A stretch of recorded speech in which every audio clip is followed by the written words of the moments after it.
Hey everybody, hey Brew Guy here. Sipping on some coffee. All right, so this video is about the 2020 Brewtubers yeast experiment. All right, so this all really started way back with the Pokey Homebrew yeast experiment. It was a ESB challenge, he called it, and there was 11 of us and we did that. And this was a precursor to the SJ4 challenge.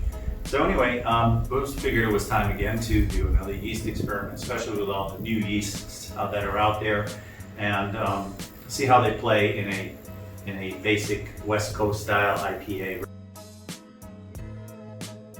recipe. All right, so there are 2 slots available, so sign up here. We got by the end of this month to sign up and close off the registration. We're shooting for 2 more, but we of course can probably squeeze in a couple more as well if needed. So 14 would probably be the outside max. 2 spots available. So you want to go there to the brewtubers.com. On the menu, click on experiments, and it'll take you to the 2020 yeast experiment. We would like you to put all your bottles and or cans in the box and send it by February 29th. So that way, within the first week of March, we will have all of the participants at the hub, which hasn't been designated yet, but will be before you start brewing, hopefully, so that you can start reviewing the second week of March, no later than, right? So that would give the beer already, if you brewed at the beginning of February, almost 6 weeks of age. So that's why it's kind of a tight, brewing schedule.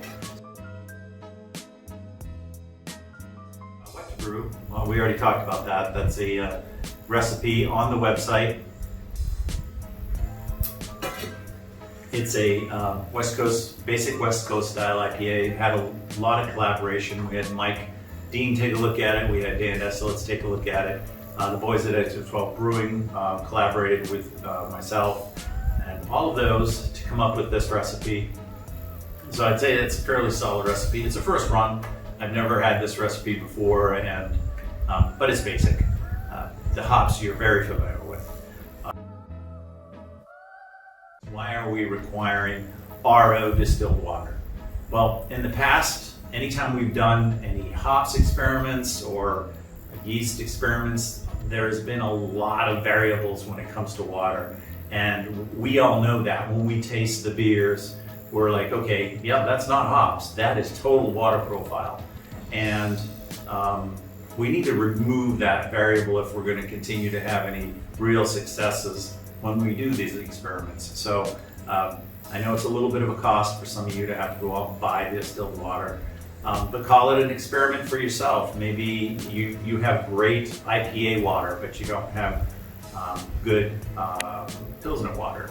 So definitely need to all have the same water profile so that we can see what the yeast are doing to the hops. And I'll talk more about that in a moment. Brewing salts. The brewing salts are on the yeast experiment page. It spells it out, but I'm going to tell you now. It's 4 grams of gypsum and 5 grams of calcium chloride per 10 gallons. So the recipe really only requires 9 point something gallons. However, if you're like me and Mike Dean and some others, I think Matt as well, you're going to need more water than that because you use the water that's in the HLT to do your herms, but then you use that same water to mash out. So for those that have to do that, you're going to need another 10 gallons perhaps, like myself, and then you're going to add the brewing salts again to that new 10 gallons. Now, if it's going to be less than that, you're going to have to do the math. There is acid malt in the recipe, and that's to make sure that we all have the right pH and the same pH. The recipe parameters, we're shooting for 1066, so that was for an efficiency of 68%. everybody's got a different efficiency. That's fine. You're just going to have to adjust the grain percentages up and down.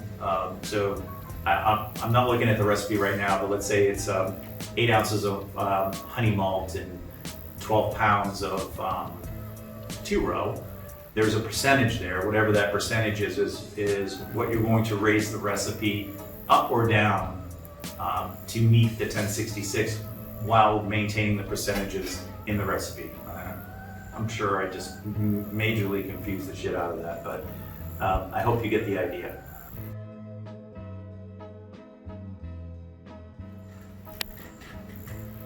All right, I just got notes here so don't get off topic. All right, hops, again, we talked about the hops. We chose hops that everybody's pretty familiar with, but the big to-do there is try to use fresh hops. On your bag, it's going to have the alpha acids. Please adjust your alpha acids to match the IBUs per hop drop. So I want to speak to that for a moment because it's really important. It is a one-day dry hop, but if you read scottjanish.com or you buy his book, the new IPA, it explains why one-day dry hops are probably the best way to go for our size, for 5-gallon batches, 10-gallon batches. Brew the beer like you normally do. Ferment per yeast manufacturer ranges. And Kveik yeast do have a wide range. Just make sure when you do the bottle label, you put that information on the label, i.e. you brewed the Kveik yeast at 90 instead of 80 degrees. Just so that we have a good understanding of what temperature you brewed it, you fermented at, sorry. All right. So once the fermentation is complete, you're gonna cold crash because it's a West Coast IPA. We're gonna cold crash, we're not gonna use any gelatin or secondary post-fermentation clarifying agents. The Irish moss was used in the boil, but that's it. The reason being is we wanna see what the yeast do without any secondary clarifying agent. How much of it flocculates out, etc., etc. So in the future, if you wanted to brew the same recipe again, then you can use a post-fermentation clarifying agent, i.e. gelatin. Anyway, we're going to ferment out, and if you're using a conical, dump the trub. Once fermentation is complete, do a, I believe I wrote down a 3-day cold crash. You're gonna cold crash for 3 days. And on the second day, you're gonna drop the hops in for dry hopping. And you're gonna dry hop for 24 hours and then transfer to keg or bottles for carbonation. It's really important that you only dry hop for 24 hours. So if you need to cold crash for longer because the timing's not right for you, that's fine. Cold crash for 5 days, 6 days, 10 days, doesn't really matter at that point. It's when you dry hop. Dry hop 24 hours before you transfer to the keg. Clarity reasons for that: if you dry hop too early, the proteins that didn't drop out of suspension in cold crashing will bind to the hops and then create some hop haze and whatnot. And we're trying to get a clear beer here. Once you're bottled up, you're going to put a lot of information on there. You can put the Brewtubers 2020 yeast experiment. Then you can put what yeast you used, how long you fermented for, how long you cold crashed for, what was your final gravity, what was your original gravity, what temperature you used to ferment at, and whatever else you want to throw in there that you might feel that's important to the person reviewing the beer. And then comes to shipping. You're going to ship to a hub. The hub hasn't been designated yet, but it will be before the end of the month. So stay tuned for that. When you ship to the hub, you're going to use whatever, FedEx or UPS. I wouldn't use those pack and ship stores. They are more expensive. I would go to like a UPS store or a FedEx store itself. Ship from there, and whatever that price is, just send that amount back to treasurer@brewtubers.com PayPal account, and that information will also be on the website. Just send that amount of the shipping back so the people at the hub will have the money to ship your beers back to you.